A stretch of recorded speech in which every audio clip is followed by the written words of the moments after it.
major drop on the S&P 500, down over 2.7%, even on the 5-minute chart.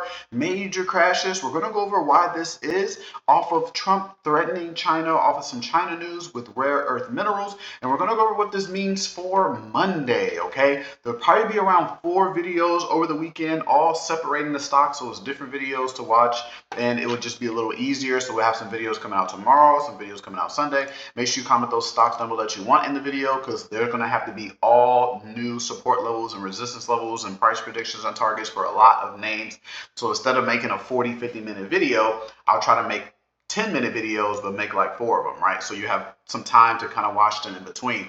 But smash the like button, subscribe if you're new. We're going to go over the S&P 500 in this video. We're also going to go over IWM, the Russell 2000. We're going to go over 𝐾𝐭, which is the NASDAQ 100. We also need to be going over gold, silver, also the bond market, because once you start seeing these pull downs, you want to see where does the money flow, right? Because people will be getting scared once VIX is up in the 22s and VIX getting these high prices. That's usually the best time to buy in those areas. Once VIX is like the 25 or so, that's usually the best time. Above that, it's just a lot of fear in the market. But right when we get around that 25 area, it's usually decent time to start averaging in some longs and so forth. There's also some different longs that I would never sell. There's also some longs that I will sell, take profits out of, and just kind of circle the money, put those in other stocks that are down. So big video, smash the like button, subscribe if you are new.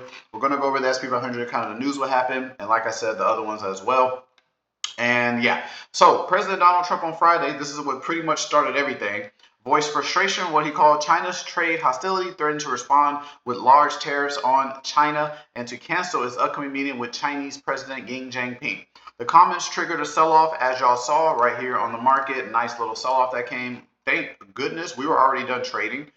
This morning we had a variable pull down. We could have got a lot of good trades in that too, but it was pretty much done. We scalped pretty early. I did AMD for 11% this morning. I actually lost on SPY -10, but then I made it back with SPY 13% gain, going a little heavier as I usually do. Those are 3 scalps I did today. You get to see all this live, by the way. Yesterday I did 17 on Google, 13 on Microsoft, over 30% on 2 trades, 6% on Amazon the day before that, 2 trades there. Over 2 weeks, we have not lost a single scalp in 2 weeks, okay? So make sure you guys join 𝐴𝐵𝐷. Prices did go up. Now it's $75 for the month, $750 for the year. Lifetime is probably the best bang for your buck because you join once forever, but you also get personal training where I teach you personally until you're ready to flap your wings on how to find these levels, price predictions, how to read the market, change from retail to a monster is very, very critical. Can't say it enough, okay? So make sure you join first in the description. Prices will probably go up again next Friday. But yeah, so that's what we're looking at for the news. Trump remarks came a day after China imposed new restrictions on rare earth minerals, key minerals in the production of semiconductors used for everything from artificial intelligence to home appliances, okay? In a social media post, Trump said, Trump has sent letters to countries around the world threatening to impose export controls on each and every element of production having to do with rare earth. So this is going to affect some of the semiconductors. So if you start looking at the NVIDIAs and so forth, they're having those pull downs as well. We're going to update NVIDIA and so much more over the weekend. Big pull downs on NVIDIA, AMD, TSM, big pull downs. AVGO, bigger pull downs. If you also look at like the technology space, Crowd is having pull downs. Trade Desk is having pull downs. ARM, huge pull down on ARM. They literally gave all that run back up. Even like Cloudflare, decent pull down. So we're going to have to update those. But on the S&P 500, we broke a lot of supports, right? We had another support down here on the S&P 100 around 657.45. That has been broken. So what are we looking at for our support on Monday? Right around 652.90. I'll go ahead and type that out as well. 652.90 is support we're watching out for the S&P 500 on Monday. Okay, that's the biggest thing we want to watch out for. If it's going to break that, we do have a secondary support that I want to add on here, at least now, just in case we have a bigger pull down and we continue that pull down. Maybe some news comes over the weekend. We have another secondary support around 649.55. We don't really have any clear resistance areas, but if we did, maybe we put a small resistance around like 663.50. We'll kind of see how that acts. But if we break both of these areas, SPY could start to get in some bearish territory and actually be bearish now. Instead of this nice bullish run, we actually might be working our way down to have some decent pull downs like this. This is why I've been telling the Discord for over a month. Start building that cash position because we're going to need it, especially if the market starts to turn bearish, which it could do, okay? So we're going to know a lot next week, what we get over the weekend, any other news. But next week, we're going to know a lot, because if we continue, that's going to be signs of we're going to be in that bearish movement. So these are 2 extra supports and resistance on the S&P 500. That's what I'm kind of looking out for. And then let's go to the Russell 2000. New supports on the Russell 2000. Support is around 236.85. And then we're going to put a smaller resistance on around 242.25. Resistance support on the Russell 2000. We want to watch out for that, because if Russell breaks those areas, I'll be looking like for some nice puts on Monday. Even if the S&P 500 breaks these both support areas, I'll be looking for some nice puts on Monday. But we could get bounces off of these and start going up. But if we do, there's not going to be much to do in this range of area of trading. So it's going to get a little nasty, pretty much just like smaller continuation plays, because we look at the market very specifically. So we'll kind of see. I kind of just want more downside because it'll be easier to trade. But we'll see how Monday's going to do. And then 𝐾𝐿, we also need to go over some stocks that I'm looking to take some profits on.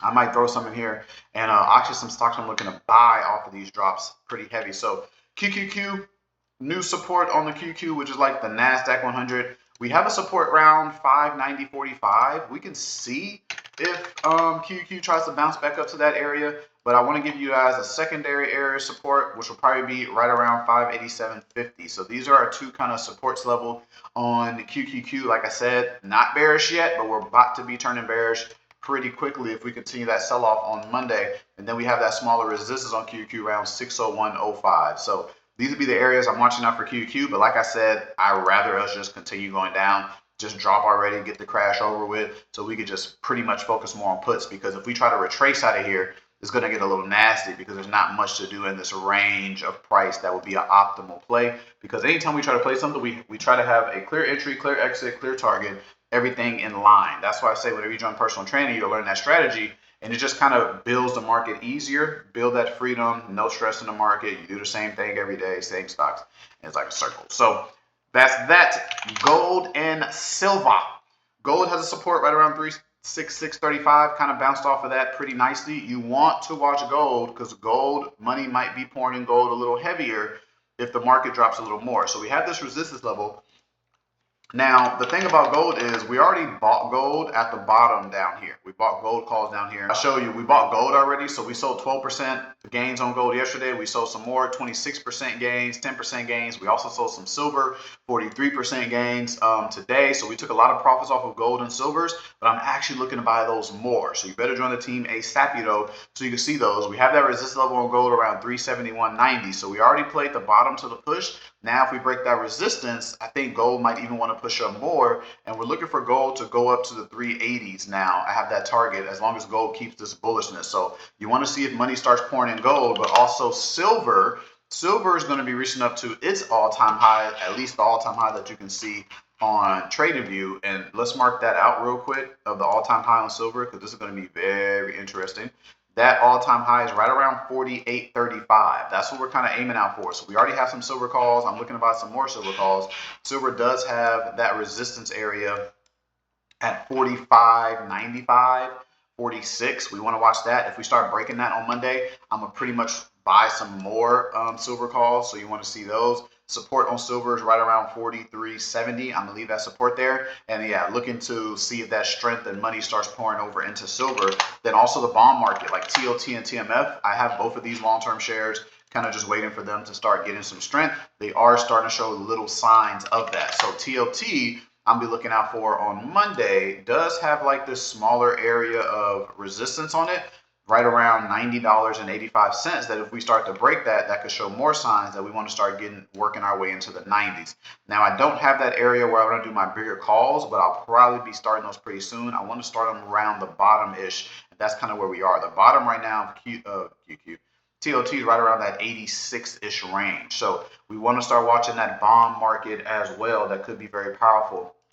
And then some stocks that I'm going to be taking some profits on, probably like AMD, to try to pour in those profits over. AMD has bigger crashes. If you kind of study the price, bigger crashes over 60%, bigger crashes over 60%. So it gives chances to just buy again. I won't sell it all, but we have a nice structure. I'm looking out for AMD. So buy it, take profit, rinse and repeat, buy it again on the way down, rinse, repeat, just kind of how like AMD kind of does. NVIDIA is something I would actually probably just hold long term. I really won't sell any NVIDIA. I'll just keep building on NVIDIA. And then like a TSM, I won't really sell any of TSMs. I'll just keep building on it. Now TSM does also have drops every couple years, every like 2-3 years. If you look at the TSM drops 58% there, and then this drop of TSM was about 40% here. So they do have those decent drops as well, but this is really not a stock I would sell. I would just compound it over, because if you look at its trajectory, all it really does is go up, right? And they're a conglomerate also. Then that goes for like Broadcom as well. But the last time we bought TSM was down here in the 155, so very good average of TSM. So also by scalping and swings, we're also building those longs that can compound us over time, because on TSM, where it is now, we're up 82%. We were up over almost 100% on TSM just by buying shares at an optimal time. And then like Broadcom, something I won't sell ever. I'll just let it compound. Again, look at the chart. All it really does is just go up, right? But it doesn't have those bigger drop intricacies like AMD does. So even though AMD I could hold long term, it's just sometimes I hold on, sometimes I don't, and I just kind of make sure the money's working in circles. But yeah, so that's what I want to go over this video.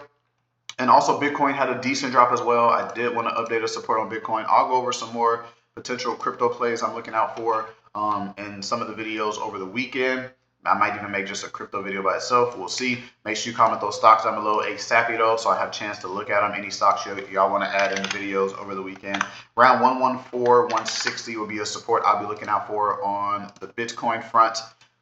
And then let's take this off. I want to see if money tries to pour in Bitcoin as well. Then we have resistance right around 122,400. So that's the areas I'm watching out for the Bitcoin. And then I'll update some other cryptos and Coinbase and Hood and so much more in other videos. But yeah, hope you guys enjoyed this video. Right now, there's really nothing to panic about. Like I said, we won every scalp for the last 2 weeks, so we are green even when the market is red. The only thing to panic about is if you were too heavy to the upside, right? We were getting very slow on the upside, which has kind of been melting up with no real correction, no real price balance at all. So we weren't heavy on the upside or downside. So right now we're pretty much chilling, right? You want to have a good balance. You want to be a manager of your account. You want to take it serious. You want to see your account grow. You want to have the consistent, because the best wins are the consistent wins, okay? But yeah, thank you guys. I wouldn't panic. I'm not even bearish yet. I'll just wait to see how Monday goes. That's the best thing to do. And then however we move on Monday, we follow the strategy and we just keep continuing winning. So make sure you guys join the team. First in the description. Always remember, no recommendation to buy or sell anything, just for educational purposes only. So do not trade anything you see or hear in the video. Catch you guys on the next one. Bye.